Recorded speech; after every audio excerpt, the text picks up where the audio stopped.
maçã. Passando na Como mulher pra pegar aí. Como que eu devo se eles comem? Não é melhor avisar ele para doce, vai já tá. Me dê meu celular. Doutor, o senhor me chegou. Cadê Pedro? Quem será a anestesista? Será que é Gisele, minha amiga? Esquece o Pedro. Não quero agora não. Ah, eu não. Não, então eu também não quero. Diga que ela chegou, vai. Tem mais. Eu quero.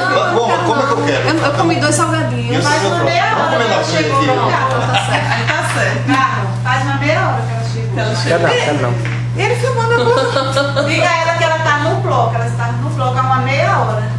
Mas eu falei com ela, dizendo que ela tava no centro, resolvendo umas coisas pra vir. Não. A médica. Como a banana, sabe? 100% saudável. Bora também? Não, obrigada. Vai não, Cira? Não, obrigada. Nem Da minha filha lá. Já viu aqui o nome de Pedro? Deste tamanho. Nem Cadê? nem vi.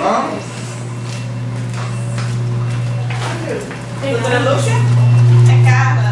Olha, essa pra me dizer que eu não sei. Vamos ver, cadê o nome de Pedro?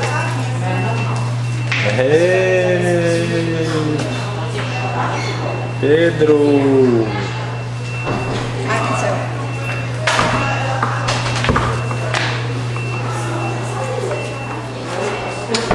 Olha os vovô aí, paparicando. E aí, Pedrinho vai vir ou não vai? Chega ou não chega? Chega. Chega, Pedro. Chega.